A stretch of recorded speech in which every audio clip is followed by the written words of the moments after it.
Hi, my name is Jean Pillo, and I am a watershed project manager for the Eastern Connecticut Conservation District.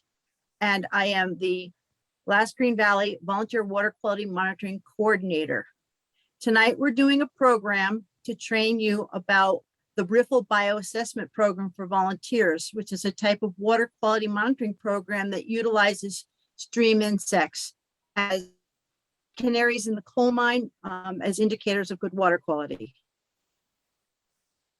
A little bit about the Last Green Valley. Started as the Quinebaug and Chatucket Rivers National Heritage Corridor. Is designated as a National Heritage Corridor in 1994. Expanded to include 9 Massachusetts towns in 1999. Went through a name change because the Quinebaug and Chatucket Rivers National Heritage Corridor is a mouthful. So we're now known as the Last Green Valley. It includes 26 towns in Connecticut, 9 in Massachusetts. It's been reauthorized actually through 2021, which means this is the last year at this point that this organization is funded through the National Park Service.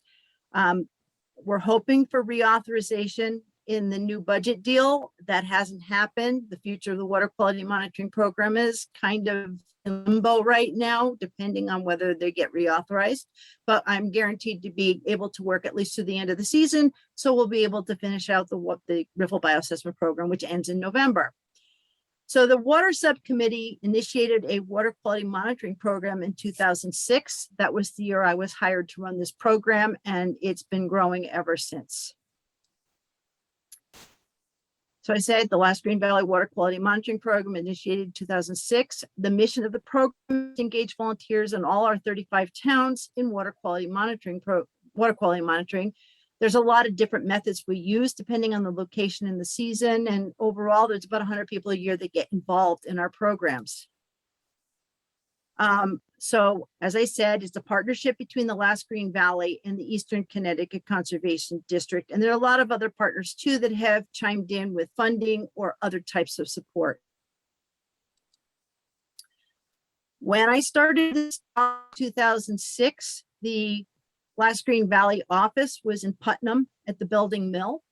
And looking out off the back deck, they had this beautiful view of the Quinebaug River.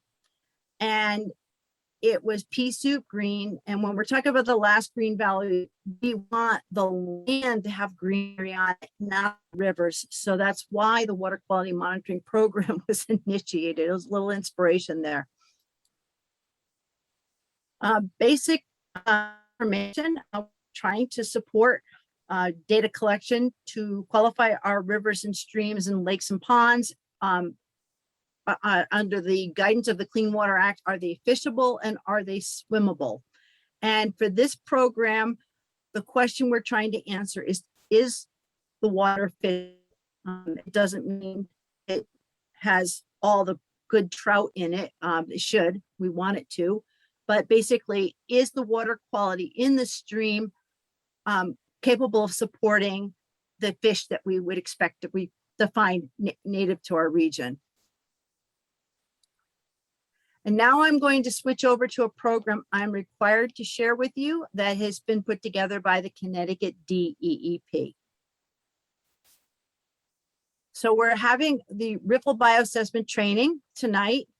It's a type of water quality monitoring developed by the scientists at Connecticut DEEP that can be easily done by citizen scientists. People who are not trained in science can be trained to do this program and collect valuable data. There's going to be 4 parts to this training program, a little bit of background about the program, the methods we use, field safety, and then we're going to go overview the organisms that we'll be looking for when we're out in the stream making our collections. So here we go with the overview. So why do we need volunteers to help DEEP collect data? There's about 6,000 miles of stream networks in the state of Connecticut, and a very small staff at DEEP is responsible for doing the assessment on the water quality in all those streams. So they came up with a way for volunteers to help, because they can only get to about 20% of all the rivers and streams on an annual basis if they can get there. Last year was a horrible year because of COVID. So this program was first developed in 1999. It provides volunteers with training that's relatively fast, low technology methods used to collect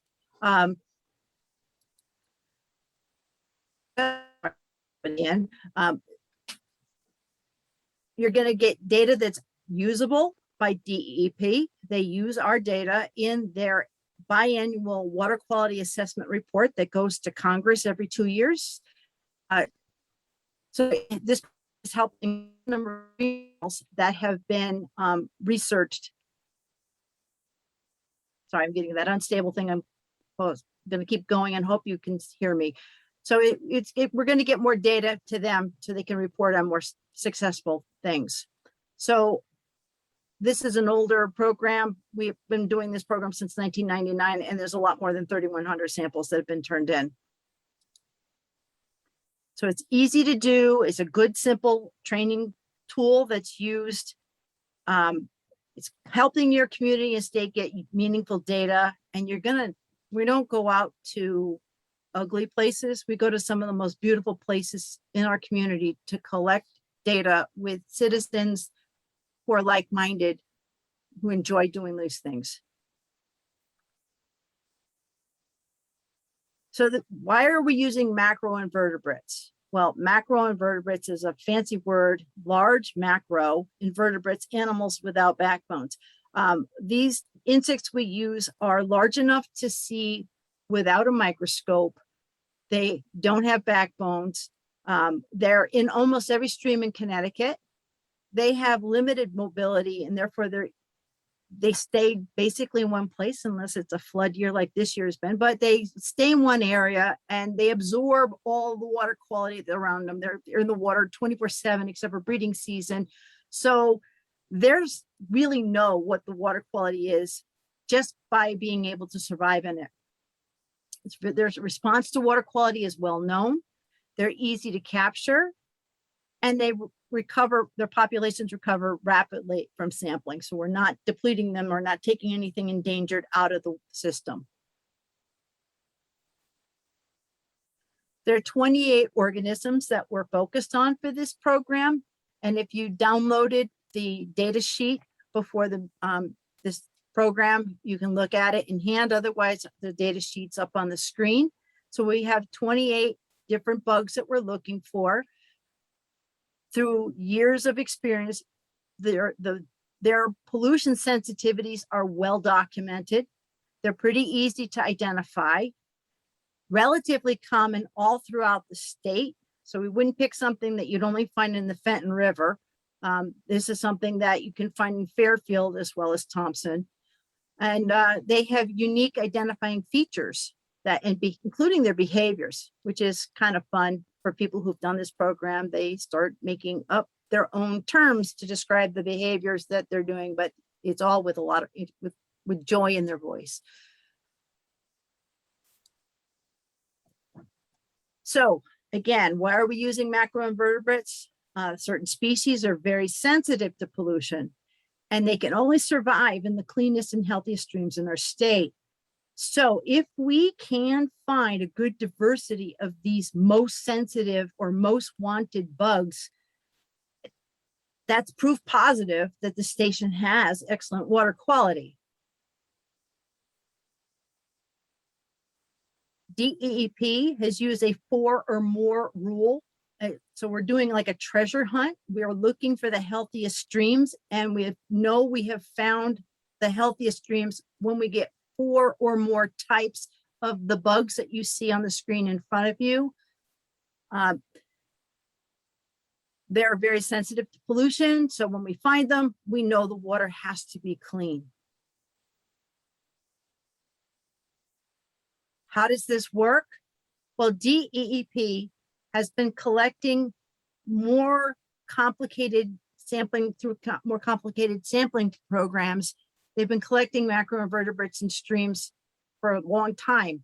And they took the data from 1999 to 2011 to show that if you have a diversity of bugs, but there's like 1, 2, 3, or 4, where they fit in this general scheme of meeting water quality. So you might only have one of the most wanted types out of a range of different insects available in the stream, or you might have 2 and so forth. And you'll see that line that's going across on the MMI scale, and we'll talk about that in a little bit. So the samples that are in the shaded green area, they all have an MMI score of 48 or higher and meet Connecticut's water quality standards. Now, what does MMI stand for? It stands for multi-metric index. So there's a lot of different parameters DEEP uses to determine water quality, not just what types of bugs are in the water, but they use all kinds of water chemistry, temperature, other physical properties, stream side vegetation, all these different index, different parameters to come up with this score. And they looked at all the samples, and anything that was above 48 on this score that they came up with, anything above that meets water quality standards. And they can do that using scientists, a lot of time, a lot of resources and whatnot, and they don't get very many samples every year. Now on the bottom scale, we have the number of most wanted taxa. So they wanted to compare their MMI scores to the samples that they collected over that period of time, which had the bugs that they picked out to use in their program. And it was very consistent that there was 99%, greater than 99% of samples that had 4 or more of those bugs in the sample had an MMI score of greater than 48. So that really simplified it. They can skip all that other water chemistry stuff that's really expensive and time consuming and just focus on the bugs.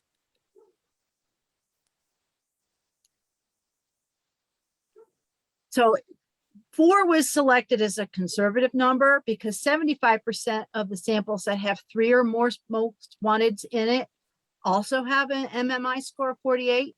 So if you only find 3, don't feel disappointed because it still could be a high quality stream. We're just going to err on the side of caution for this program. So low numbers below 3 or below does not mean that it's a polluted stream. It just means that it's not reliable, because there will be some of those streams that have an MMI greater than 48, but they won't meet the standards for this particular protocol.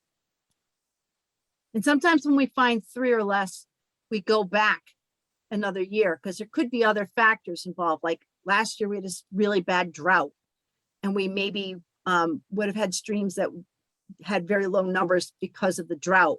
Or there could be other stressors that happen randomly. Like this year we had floods. So I don't know what our outcome's going to be like.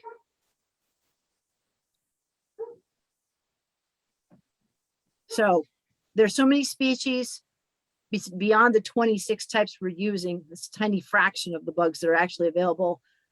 We're just going to focus on the ones that have 4 or more of the ones that so we can qualify it as meeting water quality standards. So where do we use this protocol?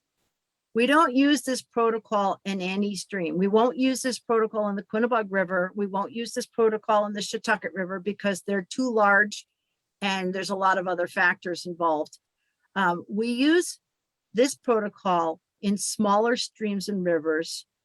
They're usually streams that have limited number of tributaries. So a first order stream has no tributaries. A second order stream is where 2 first order streams come together. A third order stream is where 2 second order streams come together. And this is something you don't have to worry about because I'm going to give you an assignment rather than tell you to go out and look for one. The stream is characterized by a lot of riffle habitat.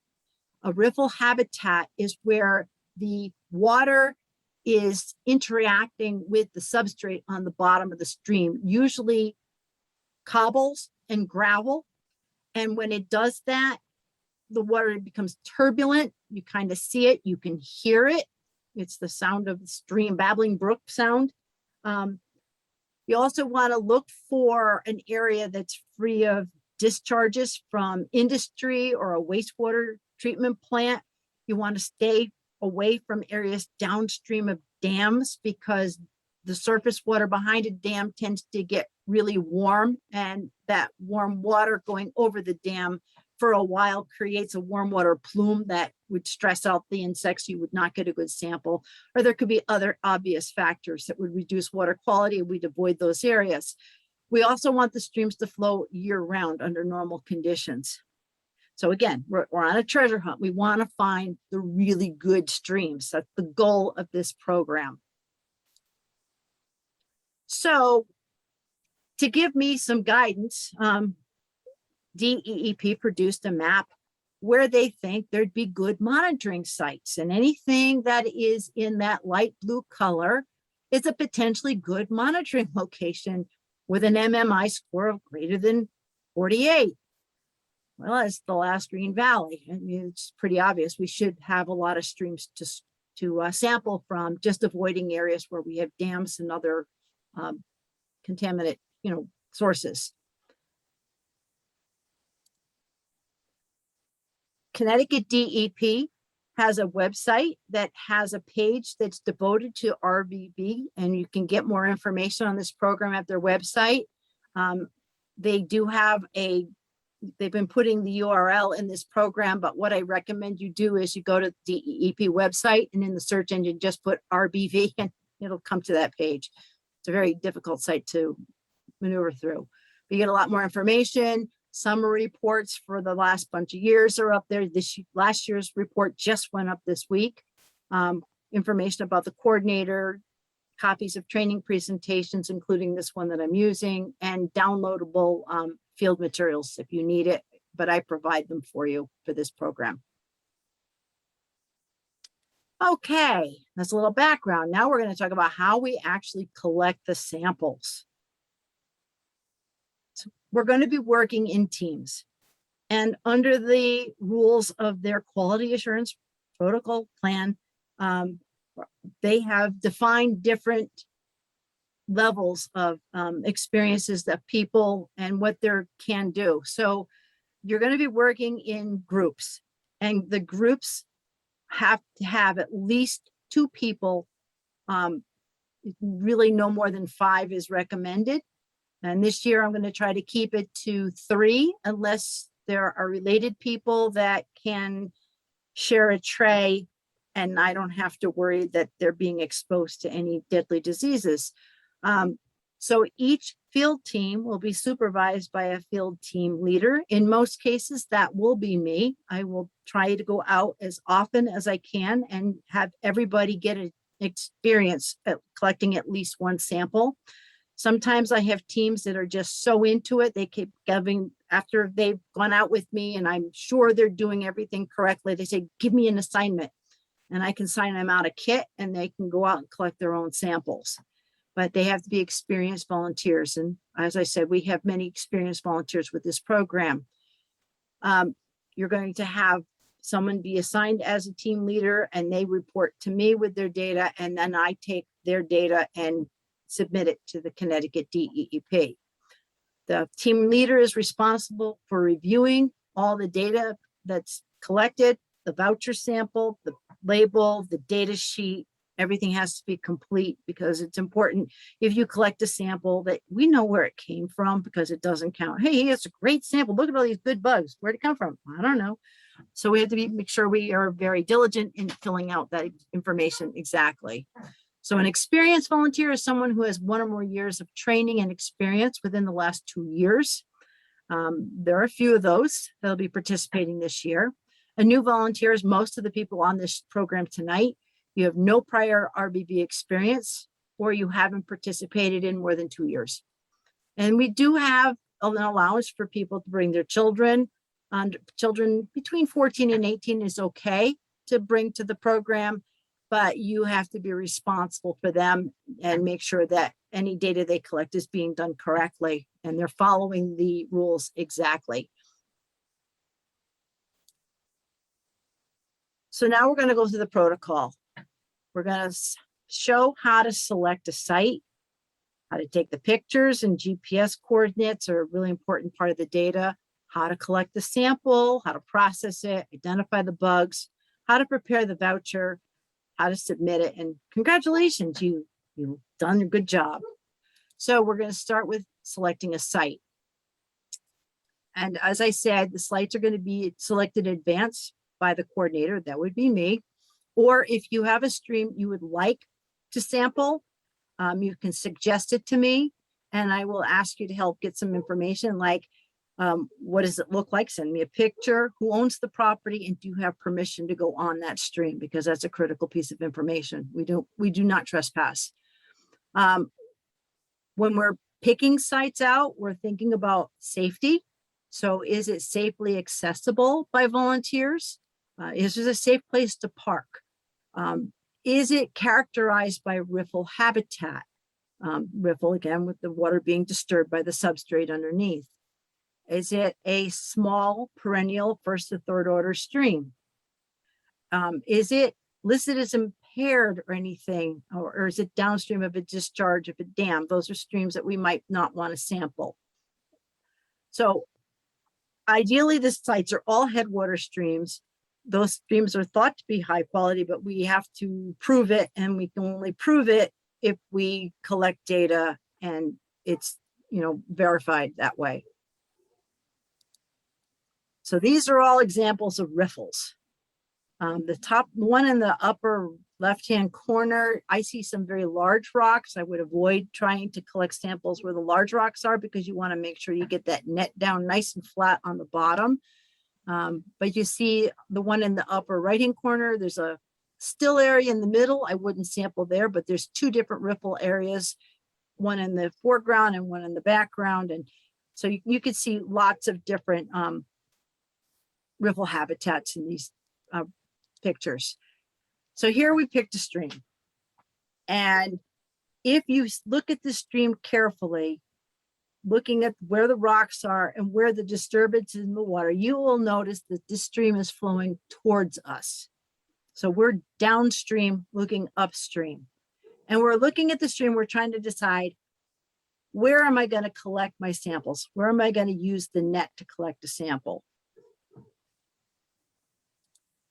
So you're going to select in your mind a lower and an upper boundary.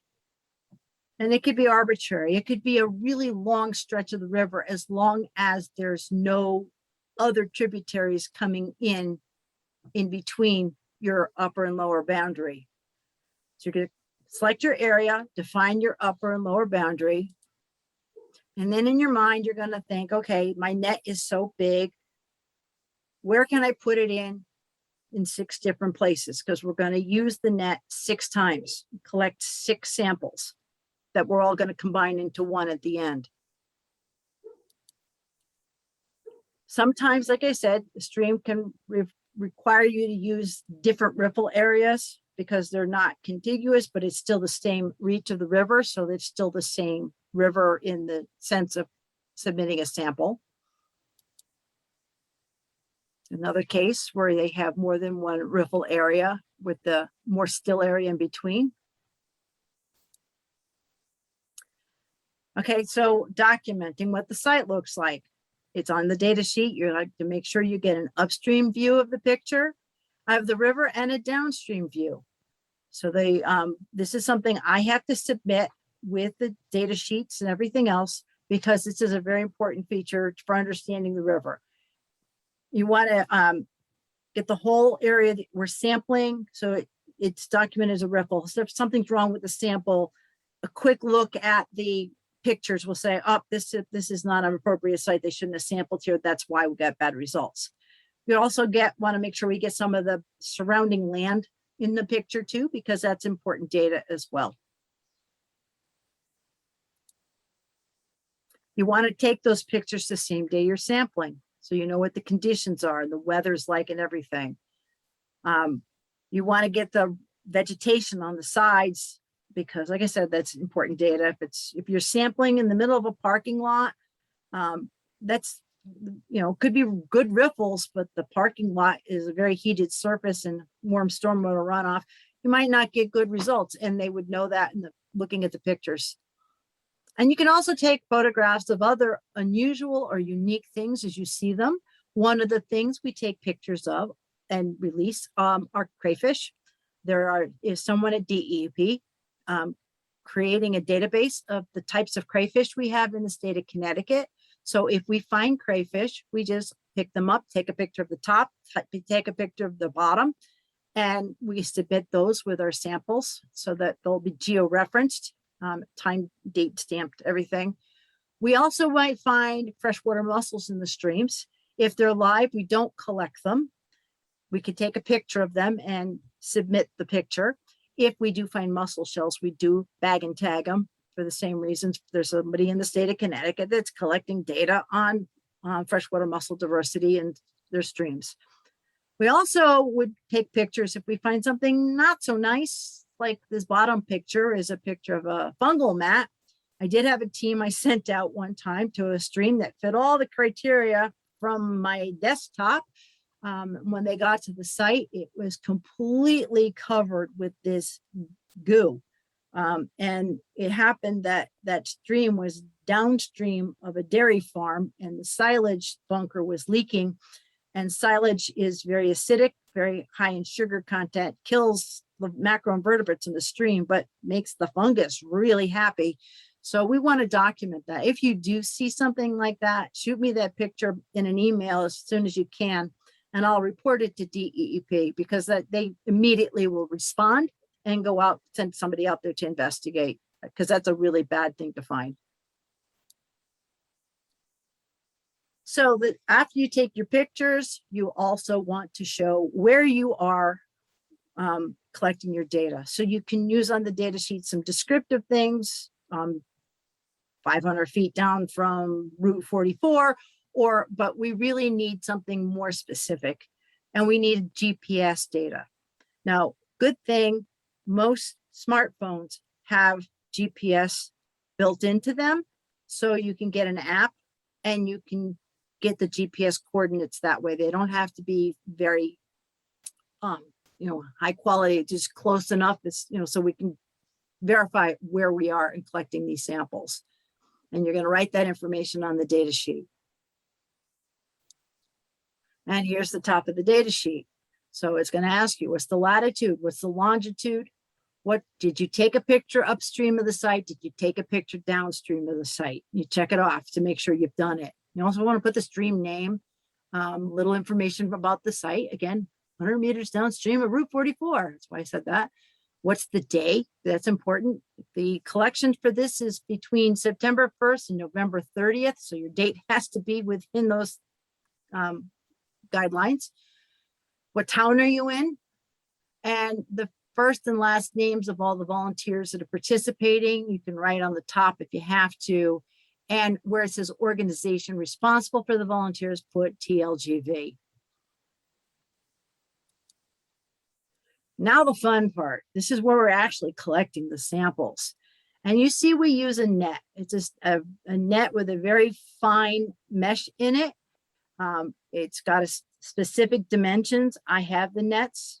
I will supply the nets for people who are doing any collecting.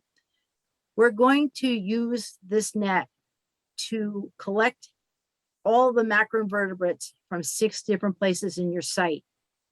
We'll do this by lifting up all the larger rocks, the cobbles that are within the front of your net. And imagine flipping the net down, face down. So the area in front of your net that's equal to the opening of your net is basically your sample area each time. So you're going to pick up the larger rocks, and you're going to, with your hands, just kind of wash that rock gently and dislodge any bugs that might be on the rock. Now, I always, after I wash a rock, will pick it up and inspect it, because there's things that cling to the rocks pretty well. And some of them are hard to collect unless you actually pick them off.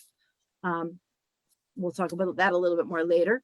So you're going to pick up every large rock that you can pick up, and you're going to set it to the side after you wash it, and you're going to pick up the next one and so forth until all the large rocks in front of your net in that 14 by 18-inch area are picked up and wiped off. The next step is you're going to do a kick. And this is kind of something you'll have to practice tomorrow to get a feel for how to do it. But basically, you're going to rub your foot on the sand and gravel in front of the net in a Z pattern for about a minute. Now, you don't want to dig your foot in really deep. All we want to do is dislodge the animals that live within the sand grains and in between the gravel. We're going to dislodge them so they float with the current into the net.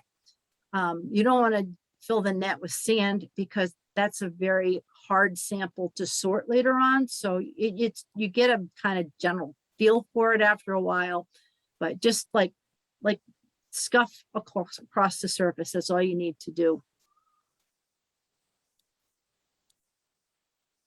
You're going to use the net twice in an official sample. We do 2 nets. We don't empty it in between. We'll do the first 2 kicks, and then we'll take what's in the net and we'll dump it into a sorting tray with some water. And you see it's kind of messy. And like I said, it could be a lot of sand in there if you're too aggressive with your kicking. And then you're going to repeat with the net 2 more kicks, and you can put it into another tray. And I'm sure you're not surprised. We're going to do it again. Last 2 kicks will go into the 3rd tray. And at the end of the river sampling period, you're going to have 3 trays full of bugs, leaves, little rocks, and, some sand. It's going to have diversity of things in it. And that's where the fun part begins. So this is the proper protocol, which is why I'm going to recommend 3 people at a time when we go out sampling, so each person can have 1 tray. So now you've done it. You've got your collection in 3 trays, with each tray having contents of 2 locations. And the last time we used the net for kick number 6, that's when we really carefully pick out things that are clinging to the net. It doesn't matter if you collected that bug in the first kick, as long as it ends up in the final sample and in one of the trays. So we pick the net to make sure we don't leave anybody in it. Some things like to cling on very well. And then that's it. We've got our trays. So the next step is to sort that sample. And for that, we use ice cube trays as individual sorting cells. We put some water in them, and we're going to use tweezers and spoons and maybe some eyedroppers for some of the smaller things to sort through the trays. Obviously, these pictures were taken pre-COVID because people are, again, hovering over the same tray, and we can't do that this year. But you're going to look through the tray, and you're going to pick out the organisms that are in there, and you're going to put ones that look alike in the same cube of the ice cube tray. You look very carefully because some of the insects you're looking for, they're really small and they can be very well camouflaged. So I have one volunteer, he's really good at finding those really tiny things. And when there's a lot of junk in the tray, he'll make these like windrows in the bottom of with the junk. So there's white at the bottom, and he just will stare at it until he sees something move, and then he'll grab it. So it takes experience to do this, and that's why there has to be experienced team leaders there to oversee the process. But this is the fun part. This is where my favorite part comes, because I get to listen to adults having good time, making all kinds of excited squealing noises when they find something.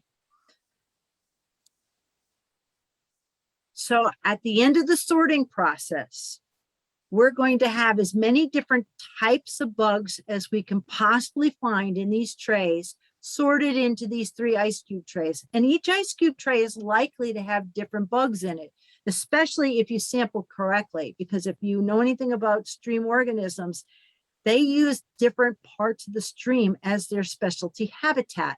So you have some things that like to walk on top of the big boulders. You have things that like to hide in the crevices and underneath those big boulders. Some like to hide between the gravel. Some are hiding in the sand. There are insects that specialize in shredding leaves. So you're going to find those in the leaves. And there's other ones that like to live in mossy habitat on rocks. So if you don't have one of your kicks in a mossy rock area, you're likely to not have it, although it could be in that stream.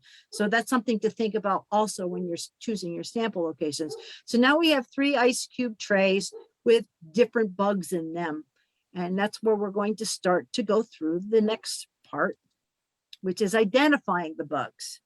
Now, you may know nothing about macroinvertebrates. And to be honest, I'm not an aquatic entomologist, and you don't have to be either. They've simplified this process. If you downloaded the documents that I suggested you download before the program, there's a sorting guide. It's kind of a dichotomous key. Does it have this or does it have that? And they're really basic questions. Is it got legs or no legs? Does it have a cylindrical body or does it have segments or whatever it's on that key? I haven't memorized it, but they're really basic questions. And then it brings you down to each of the 26 different things on the data sheet that we're looking for. Will there be things in the sample that aren't one of the 26? Yes. So that's where the fun begins, because it's going to confuse the heck out of you if it's not one of the ones on the data sheet, but we still put that in the sample. This is how you start. When you get down to the final, okay, the last one, there's a number associated with it. And that number brings you to the panel that we have with more information. So you can read more about it, about their behaviors, their colorations, their size and whatnot, to see if you got it right. Again, we're not really concerned that you identify everything 100% correct, because whatever we put on the data sheet doesn't really get looked at other than the locational information. The actual data we submit are the vouchers. It's the organisms the subset of organisms that we're going to put into a jar with alcohol that we turn in. That's the actual data we're turning in. So if you get it wrong, it's okay.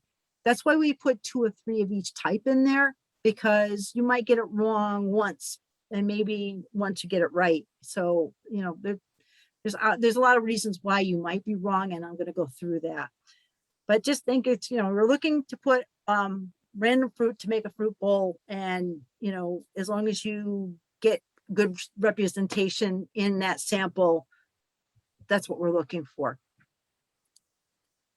So we're going to go through and identify the things in our trays. And I'm going to ask people to do this individually. And then the people who created the ice cube trays will work with me to say, okay, do you think you have this? And they can show me yes or no, as I'm supervising this when we're creating the voucher. But we're going to work our way through. We're going to identify what we have in our samples.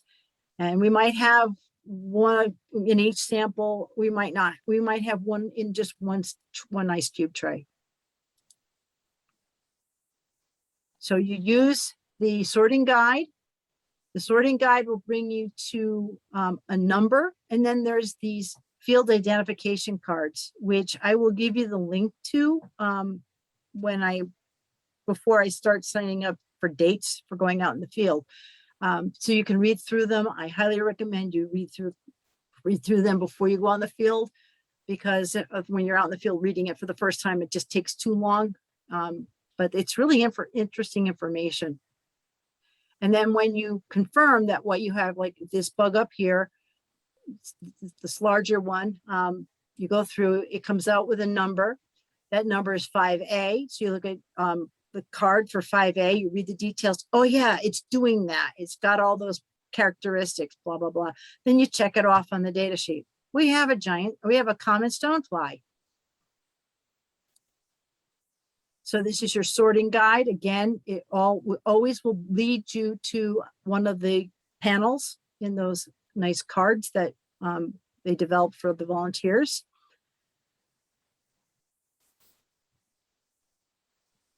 You'll see that the color at the top corresponds to the colors on the data sheet.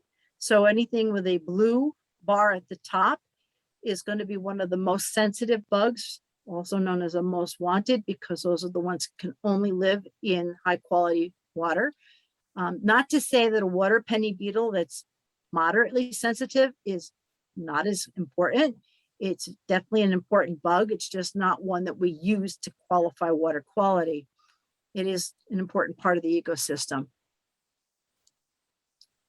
And this is another thing to understand about macroinvertebrates. Because they are invertebrates, they have exoskeletons. And when they grow, they have to grow out of their, they have to, they come out of their exoskeleton, grow to a bigger size, and then harden their one. And so they'll have multiple different sizes. And some of them can do this kind of molting up to 12 times. Some things live in the river for up to 7 years before it'll turn into an adult, leave the river and mate and die. What a sad ending. So you're going to be going through, after you complete your top of your data sheet, going through to see what you have, check it off on your data sheet. And then this is the most critical step, because this is actually the data we're submitting, and that's preparing a voucher sample. And that's going to have 2 to 3 of each of the different types of organisms we find. We do not put mussels or crayfish in there. And for goodness sake, I hope you know that salamanders are vertebrates. I did have someone turn in a jar with a salamander in it. I was like, oh, well, that's too bad. We're going to have to put a label in this voucher sample. The labels are pre-printed. We will write on them in pencil, because if you write on them with ink or a Sharpie, that will dissolve in alcohol, which is how we preserve the samples. So always with pencil, and I provide pencils in my kits. You're going to write the name of the stream, this kind of description of where you were, the town you're in, the date you collected, the organization, the Last Green Valley, and the collectors on that tag. A lot of information. Hopefully you find someone with neat handwriting who can write small, but this all gets written on that voucher label, and it goes inside the voucher container. You're going to put some alcohol in there, and then you're going to go through your collection, and you're going to make sure you have 2 to 3 of each kind of organism you found going into that container. If you find something that's not on the list, you put it in there anyway, because it means something to the DEEP scientists, even though it doesn't like fit in the perfect box for this particular program. You're going to fill your container up with enough alcohol to make sure that these things don't desiccate. We don't want the alcohol, it's very volatile. It will evaporate if you don't get a good seal. You want to make sure that you have enough alcohol in there to preserve those samples until I get them into DEP. And then sometimes it takes them a while to process the samples. So we want to make sure that we don't lose the samples because they dried up. Now we can put a label on the outside of the bottle as well, but what I tend to do is I take the data sheet with the samples when they get turned in. I fold up the data sheet and I put it around the bottle with an elastic, because I have to process these samples and put it into a spreadsheet before I turn them in. So that's how I manage that. So I keep the samples and the data sheets together. And then you give it to the team leader, that would be me, and I will be the one to make sure that it gets into DEEP at the end of the collection season. So again, the voucher is your data. It's proof that the organism was in your sample. If it didn't get into the bottle, it doesn't count. Even though you know you saw it, if it's not in that bottle when we turn it in, it doesn't count. You only use pencil. All the site information has to be the same as your data sheet. And we also are careful not to use glass baby jars or anything with rib sides, because the bugs get stuck in them. It's very hard to get out, and then they break, and they won't count. So I have bottles that I provide for you to use. Again, crayfish and mussels are not, although they're invertebrates, we don't include them. We just take pictures, or with the mussels, we collect empty shells if we find them. And then this information is submitted with our samples as well. Pre-site, the field team leader is responsible for submitting everything with 2 photographs, 1 preserved and labeled RBB voucher per site, 1 per site. I had one group, I had a bottle for everything they found. So there's like 8 bottles. I'm like, what is this? Did you go out 8 times? No, it's all from one thing. We just put them. No, please don't do that. We're going to just have 1 bottle. Otherwise, my office gets overcrowded. 1 data sheet per site. Make sure to fill in all the fields on it. And if you have someone who wants to come along to observe, that's okay. They just have to be listed as an observer, not a volunteer. And again, if we have mussels, we'll turn them in too. If anybody has a question, you can turn on your mic and ask your question.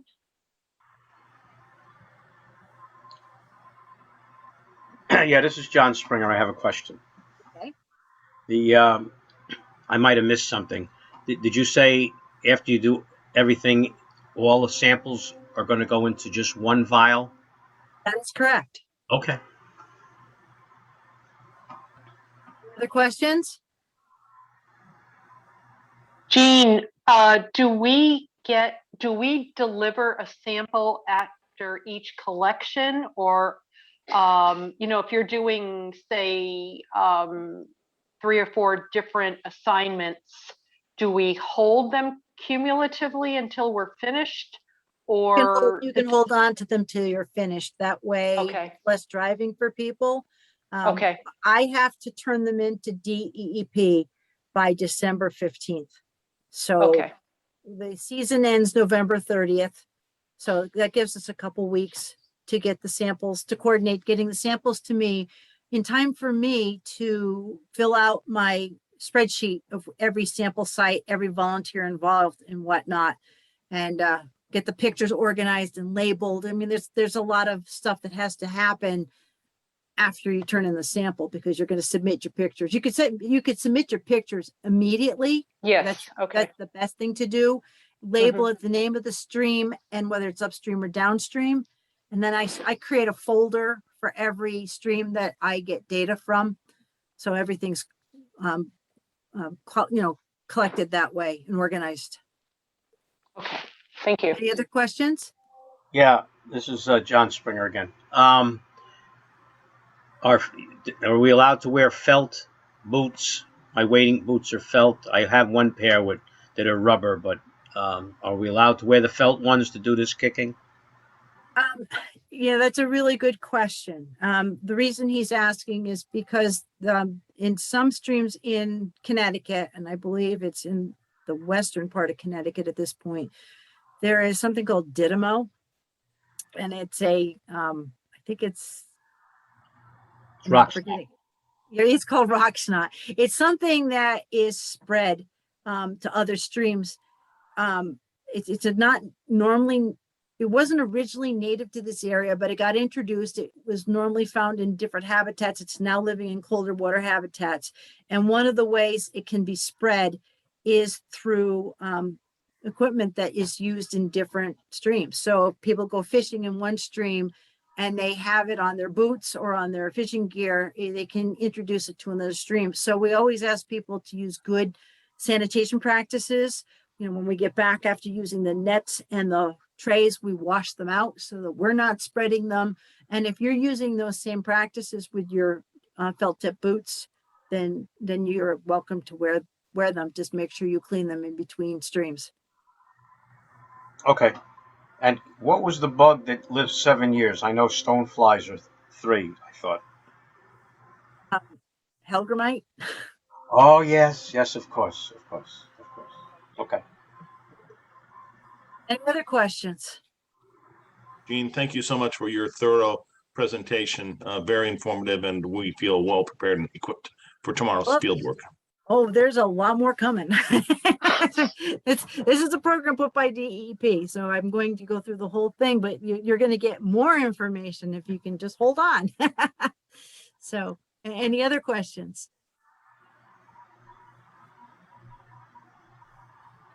Okay, with that, we will ask you to mute your mics again, and I will continue with the presentation. So now we're at part 3, field safety, and I take this very seriously, and I hope you will too. So you want to make sure that you consider yourself more important than collecting the data. If it's not a safe condition to go out and sample, don't do it. Confirm where you're going. Make sure you have permission to access the site. And again, it's a big part of my job is trying to, if I could find out who owns the property, that's one thing. Now try to find a phone number for them without phone books anymore. But we do manage to get permission to go onto these properties, or you can talk to people and get permission. That's great. Try not to interact with the people's pets because you don't know if they prefer that, or wildlife other than your organisms. Watch out for livestock where you go, because this is a rural area. We do have bulls. I mean, one time I got permission to go on a stream, and he goes, yeah, but I do rotate my cows around, and sometimes the bull is in that pasture. I'm like, no, thanks.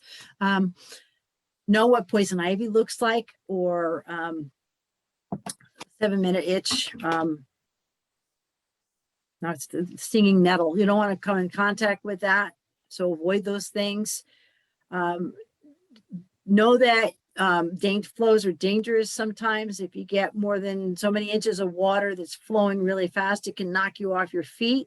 The water that we're sampling in tends to be cold, and we're sampling into November, so you don't want to get hypothermia. You want to take precautions against that. Don't go out if it's thundering and lightning. These are common sense things. And if you feel that your team leader is taking risks, report them, because that's something that we just don't want to happen. We'll have a talk and make sure that everybody stays safe. Also understand that these streams are typically really well shaded by the trees overhead, so they're very dark. It's hard to see the bottom. The rocks we're walking on can be very slippery. The ground is uneven inside the streams. Someplace you can get deep spots, and it's always a good piece of advice. Never go deeper than your boots are tall. I had somebody do that on the end of November. She overtopped her boots, and she was shivering by the time we finished. Stay out of fast water, can knock you off your feet. Walk slowly. It's good if you have if you're the person holding the net, that's good. You can use it for balance. But if you don't, if the other person doesn't have that, bring a walking stick so that you have balance and something to, feel your way across the bottom if you can't see. When you're collecting the organisms, keep in mind, there's often sharp debris in the river. I don't know, for some reason, people like to drink beer and throw bottles against rocks and break them in the river. I don't, but I know that happens. You can find sharp pieces of metal, including barbed wire. A lot of the areas used to be farm fields that had barbed wire in them, and those things, remnants of that, will still be in the area. So you want to be looking out for things like that. And of course, crayfish do have claws, and some of our larger dobson flies have pincers, and there could be snakes, but they're more afraid of you than you are of them. But you just want to make sure you're protected. Keep your fingers and toes protected. We do prefer you wear boots or shoes that you can get wet, and you can wear gloves while you're sampling if you're concerned about coming in contact with something, but I find it's harder to do it that way. Never sample alone, no exceptions. The team field leader is the supervisor while out in the field. Travel in pairs. Don't even walk in the woods alone, because if you trip and fall, that could be an issue. Bring a cell phone so that you can get in touch with people, including the people in your team. You have emergency numbers for them. Use your common sense. If it doesn't feel right, just don't go there or leave the site. I mean, one of the things to keep in mind is the RBV season is from September to November. And that overlaps with hunting season. So that's something to keep in mind as well. If you're out in the woods, we always wear reflective vests. We make noise to make sure people know we're there. But you know, if you see someone hunting and you don't feel comfortable, leave. That's all. And then of course, bring snacks or fluids with you in case you get hungry. It's typical sampling period takes about 2 hours. So keep that in mind. Sometimes your GPS won't work. You can bring a hard copy of site maps in the field with you. Check with the coordinator before heading out in the field. You might have to postpone for some reason. Check the weather. You don't want to rush in case a storm comes in. Make sure you know you have that 2 hours that you need. Have someone know if you're not home on time that they need to follow up and go looking for you. And if you have any health concerns or physical limitations, that might be something you want to talk to me about before you actually go out and collect samples. Any questions about safety? One more session after this. Oh, Jean, yes. will you give us your current phone number at the end of the session? Well, I can give you my phone number for my office, which is in Okay. Brooklyn. I work in Brooklyn now. Okay, I'll think about even myself. It's because the only cell phone I have is my personal cell phone. And gotcha. Yeah, whatever we need to contact you. oh So, yes, we'll Okay. do that. thanks. But now we're going to look at overview of the organisms that we're going to be looking for, and they're kind of cute little things, aren't they? So first of all, general anatomy of a stream insect. You have a head, a thorax, which is like the chest region, and an abdomen. You can have antennae.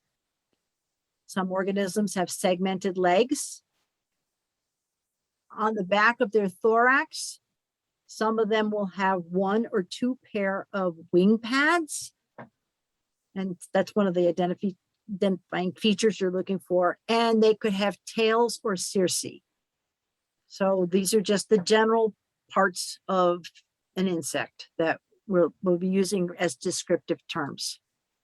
Again, they change size over time. So you can have little bugs and you can have bigger bugs. And again, the Helgramai or the Dobson fly lives underwater for 7 years, and it gets bigger every year, and it can start out pretty small. But if you know the general characteristics, you'll be able to tell what it looks like, whether it's big or small. These are your most wanted macroinvertebrates. These are the ones that are the most sensitive to the environment. So you see there's 13 of them, I believe. So they can't do like 8, they have 8A and 8B, you know. So these are the general ones. Here we have a whole bunch of miscellaneous small stoneflies, and they're really hard to tell apart without magnification. So we'll talk about that a little bit too. So if you find 4 or more of these types of insects, then the water quality is excellent. And if you get 5 or more, it's exceptional. So the field cards that I'm going to share a link with for you to look at, they're numbered, they match the data sheet, and they match the sorting guide. So this is card number 1. And it's a most sensitive insect. It's a type of mayfly. And its common name that was used for this program, because it kind of looks like it's got muscles, is the bodybuilder mayfly. If you look at it carefully, the first set of legs it looks like it's got really big biceps, but the other 2 sets of legs are really wimpy. It has 3 tails, and I guarantee you people are going to check it off that they think they have it, and chances are they're not really going to have it in their sample, because these bugs are more active in spring than they are in fall. But it's one of those things you want to believe you've got a healthy stream, and if you want to characterize something as a most wanted, you're going to bump up something that looks similar to this one. And it even says on the card, you might confuse it with something else. This is the brush-legged mayfly. And what's characteristic of this particular insect is the first pair of legs have bristles on them. So it's brush-legged. And it has 3 tails. But when you look at it in the water, you'll see they're kind of feathery. So the drawing over here really shows that a little bit. It exaggerates it a lot. It also has a tendency to make this kind of S shape when it's darting around. So that's a very characteristic quality of this bug. If you read the card, it tells you all about its tolerance value. This one's a 2, how it feeds, how it behaves in the tray. So these are all important clues when you're doing your sorting. This is a 2-tailed flat-headed mayflies. I think of mayflies as mostly having 3 tails. This one only has 2 tails, and it is quite small. And this one is the one that Kevin uses the windrows, and he looks very carefully and studies it. These things could be small, like a nymphal stage of a deer tick. They're tiny things, and but you find them, and when you find them, you can find a lot of them. It's very intolerant of pollution if you look at its tolerance value. But again, 2 tails. These are its gills along its abdomen, and all 3 legs are pretty much even in size. For some reason, this bug is really popular with the volunteers. They get really excited when they find a roach-like stonefly. This is a stonefly. It has 2 tails, and it's got a teardrop-shaped body, and it kind of sort of resembles a cockroach if you look at it just right. It's a 0 tolerance value bug, so you're only going to find it in really good quality water. It feeds by shredding. That's an important clue when it comes to looking for this bug, because what is it shredding? It's going to be shredding the fall leaves that fall in the stream. So the most likely place you're going to find this is in leaf packs when you're collecting your sample. So you need to try to find some leaf pack and sample that area, or you're going to miss all the shredders that are in the sample. So keep that in mind. Yes, it's always fun when somebody finds a roach. They'll call it out with a lot of excitement. This is the common stonefly, and as its name implies, it's rather common. It is one of the larger stoneflies that we'll find in our samples. When you look at it, it's got this kind of coloration on it. Here's the gills associated with its walking legs, and its thorax is kind of a square shape. And one of the fun things about this organism, if you collect it on a warm day and it's in the tray for a while and the water starts to lose its high oxygen concentration and it needs to get water flowing over its gills, it tends to do push-ups in the tray. So it's one of those things, again, if it starts doing push-ups, everybody will know about it because the person seeing is going, hey, it's doing push-ups, and everybody goes over to look at it. Now this one eludes me. I have not found one of these yet. It's the giant stonefly. And this thing, giant as its name implies, is over 2 inches long. I mean, if it's in the sample, I would find it, but I haven't found it yet. It really likes those high gradient cold water streams. When you look at its back, you'll see that its thorax the wing pads are kind of pointed, and it's more accentuated in the line drawing. It's kind of a slow moving thing. You're going to find it in leaf pack again, and it indicates really good water quality. Now these are the miscellaneous small stoneflies, and you can see there's several of them, and they are about the size of a grain of rice. So they're very hard to tell apart without magnification. So one strategy that I've used successfully is I just put all of them in the voucher, and hopefully we'll get more than one kind. You can find multiple kinds at one sampling site. If you have a phone that has a macro lens on your camera, You can look at them, you know, in magnified. You can pick out more details and see how they're different. I do have some magnifying glasses I bring out with me in the field.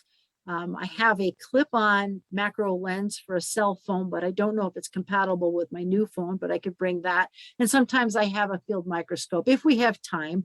This is not part of the protocol to use the microscopes, but I think it makes it more fun when we do. And that's the kind of thing while you're doing the sorting, I'll be taking some of the good things aside and putting it under magnification so that people can see it while we're collecting our vouchers. Okay, now we're moving into the caddisflies. And caddisflies often make cases, not always, but often make cases to protect their soft body. And this one is called the saddle case maker, and it lives on clinging to the surfaces of rocks. So we'll look up when you're picking up those cobbles and you've done your scrubbing and you look at it, you say, oh, there's this clump of sand on there. Why didn't that come off? Aha, it's probably one of these. So what you can do is you can pick it off carefully. And if you actually see the critter inside, and the picture in the lower right-hand corner is the underside of that sand cluster, you can see there's an organism inside. Sometimes I'll have the voucher container right in my pocket with me out in the field so I can plunk it in there. Because if you threw something that looks like sand into a tray full of sand, you might lose it. And this way we know we've collected it legitimately at the site, and then we can get it into our sample and it will count in our voucher. And it is one of the most wanteds. Outside of its case, it looks like the picture in the lower left-hand side, and a lot of bugs look like that. So, you know, it's nice when you can find it intact with its sand enclosure. This is another case-making caddisfly. We call it the cornucopia one because it sort of resembles one of those cornucopia baskets that you see at Thanksgiving time. It makes it out of sand. As you look at the scale, you'll see they're rather small. So they're hard to pick out, especially if you have a lot of sand in your tray, which is again why we would make the windrows and wait for it to crawl across. And you know, so if you start to see your sand crawling, aha, it has little legs. You pluck it up. And when you find them, you find a lot of them. Outside of its case, it looks, you know, it's got the white body and the darker head. So it looks similar to some of the other ones. You know, if you're in doubt, throw something in your voucher rather than leave it out. But oftentimes we'll just find the whole thing with the cornucopia. One of the interesting little tidbits about this is this type of caddisfly. There are people will put like semi-precious and gemstones into a place with these caddisflies, and they will build their enclosures out of them, and then they make jewelry from it because people do weird stuff. Okay, this is a caddisfly. It's called the free living caddisfly because it doesn't make a case. So this one used to be on the older cards, they called it the Michelin Man because it sort of looks like a stack of tires, just like the Michelin Man. This one is either green or kind of lavender in color. Characteristic thing about this particular caddisfly is it's got two hooks at the end of its body, very distinctive hooks that help it to hold on to its environment. It likes to live on mossy rocks. So that's why if you don't sample near mossy rocks, you're not going to get this in your sample. It's a very low tolerant to pollution. It's a predator, but it lives in fast flowing, high gradient riffles in areas where there's a lot of moss. This is another caddisfly that does make a case. In this case, it makes it out of shredded pieces of vegetation, and it kind of has a square end to it. So you'll see this one occasionally. They tend to be on the small side. We have found these. Here it is outside of its case. Again, it looks like one of the other ones. So anytime you see something like this and it doesn't have a case, it goes in the voucher, and we let the experts decide what it is.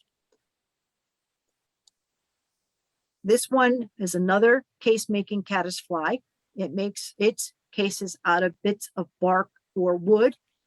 And this one definitely has a squarish appearance to it, again on the small side, but you'll be looking in your tray and you might see a piece of wood walking across the bottom. And that's what the clue to look for this one is. And now we're going to get into the moderately wanted macroinvertebrates. These are ones that we will find in our sample. It doesn't mean the site is polluted. It just means these have a larger tolerance to live under different conditions. This one is it's called the common net spinner because it is common, and we've almost always got these in our samples. It looks very similar to some of the other caddisflies, except at the bottom of this one, it has two brushy tails, very distinctive. So that's how we pick it out. It has a dark head and has brushy tails. The fingernet caddisfly, another one that does not make a case. This one is distinguished because it's got an orange head. So you'll see these things, they're very common. The orange head is the clue to what it is. And you'll just start picking them up and putting them in their own tray and they'll kind of clump together. Excuse me, Jean. Yes. I have another Zoom meeting for Morse Code Club in a few minutes. Okay, John. We'll So, see you at your yeah. training session. I'll be there tomorrow. And may I record the last part of this so I can look at it tomorrow morning? I'm going to record I'm recording the whole thing. I can send you the link and you can fast forward to the part you left off on. Okay, terrific. Okay, Okay. very good. All right, Good night, I'll John. see you tomorrow. Good night now. Bye. Okay. This is a flat-headed mayfly and it has three tails. Remember, we had a flat-headed mayfly that had two tails. And this one's a lot bigger typically than the two-tailed flat-headed mayfly. But a lot of times people are going to want to call this the bodybuilder mayfly because it has three tails, or they're going to want to call it the two-tail if one of those tails break off. Please don't do that. But, you know, it happens, just to let you know. What I see when I see this bug is this picture had one leg break off and it's growing back a new one. And this one's broken off, it hasn't grown back. But on this side, you see the legs are all the same size. There's not one set of legs that are bigger in the front. And the three tails are long. They're longer than the body. For the two-tailed flat-headed mayfly, the tails are shorter than the body. So that's a characteristic. And we'll find those in our samples. The water penny beetle, it just looks like a scale on a rock when you see it. Sometimes you might even miss it, but it's a true beetle. We see the backside when we look at it on the rocks underneath. You flip it over, you see its legs, and those are common in this area. And here's our Dobson fly, or the Helgramite I was talking about. This is a bug that lives underwater for 7 years before it morphs into an adult. It has these pincers up in the front and they do bite. So when you hold them, I suggest you hold them with forceps. It looks very similar to the bug on the next slide, but we're going to talk about why it's different before we show you the next one. What they're pointing at with these arrows in the picture on the lower right-hand side are the gill tufts that are associated with these extensions off of the abdomen. And those gill tufts will be puffing, open and shut. You'll see them moving. So this bug can be small as it starts to grow. It can get up to 4 inches long as it's getting ready to morph out into an adult. Again, it's a predator, very tolerant of living in different water quality conditions. And again, common. They're very active. When they run around the tray, you'll see them. So this is one that looks similar to the Dobson fly. This is a fish fly. And if you look at the picture on the field card in the upper right-hand corner, they almost look exactly the same, except for the gill tufts. And that's how I distinguish these when they're smaller.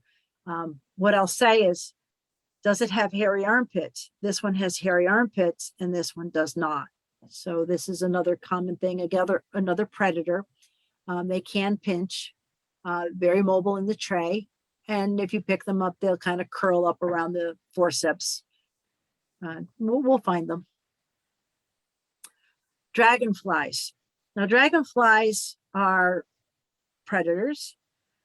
They come in a variety of shapes and sizes. There's a lot of different kinds of dragonflies. We just use dragonfly as a category here. So we're not trying to tell all the different kinds there are. But it'll happen every year. Someone will put a dragonfly in their voucher sample and say, I found a giant stonefly. And I'll get excited and say, nope, it's another dragonfly. Something about dragonflies, they can look similar, superficially similar to some people to the giant stonefly. So, you know, it doesn't matter. DEP, they're experts, will know the difference, even if we got it wrong.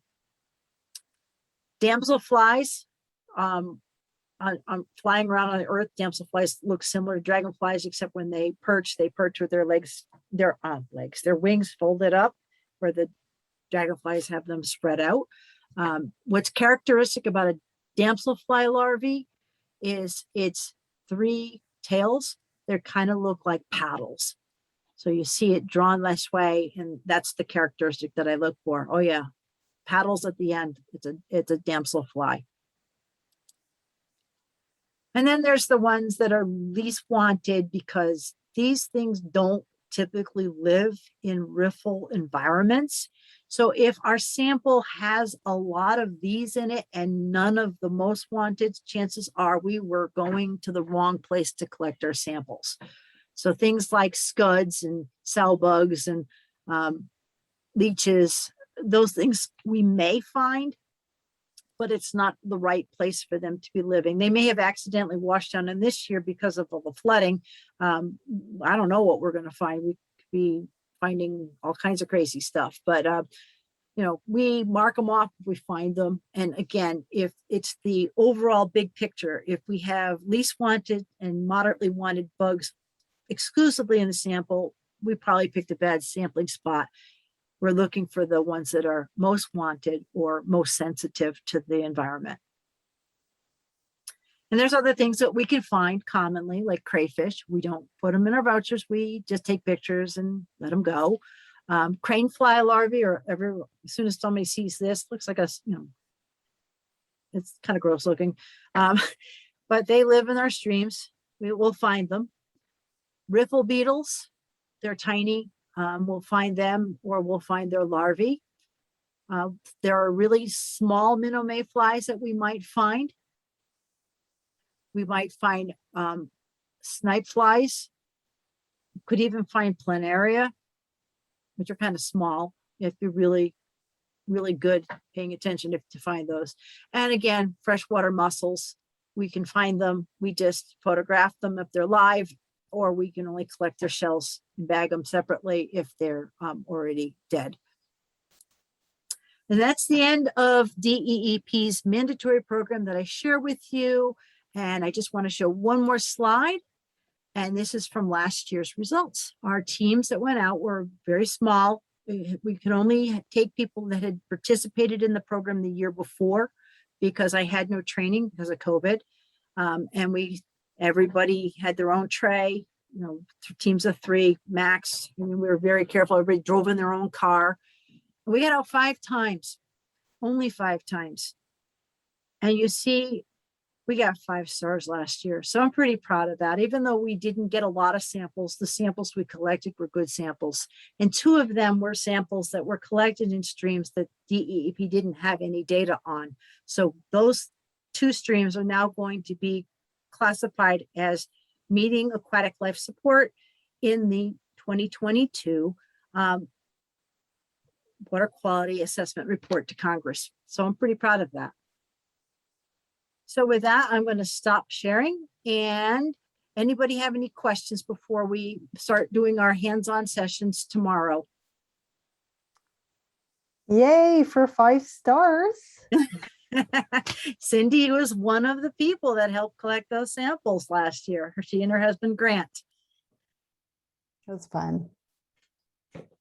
Any other questions? I'm sorry I went a little longer than I anticipated. It's 8 o'clock. So you were talking about the leaf packs. Now, are these clumps of leaves in the water or Yes. on the side? in the water, under the They're water. in the water because these are aquatic macroinvertebrates. They live underwater. And actually, when you think of a food chain, like we think of like grass and the cow eats the grass, the people eat the cow. The grass is the primary source of food, and they get their energy from the sun. That primary food source in an aquatic environment, in most cases, is the leaves that fall out of the trees.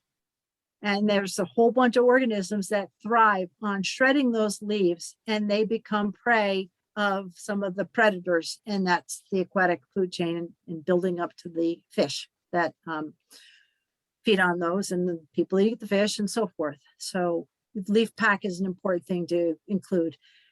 When it gets towards November and some of the streams have a lot of leaves in it, it could take a while to process a tray, but I would encourage you to include leaf packs in your samples, or else you're not going to get the true diversity of what's available in the stream.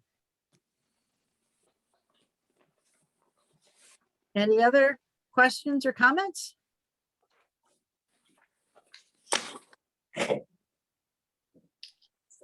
1 minute. Is Diane trying to ask something? No, are you trying to speak, Diane? I can't hear you.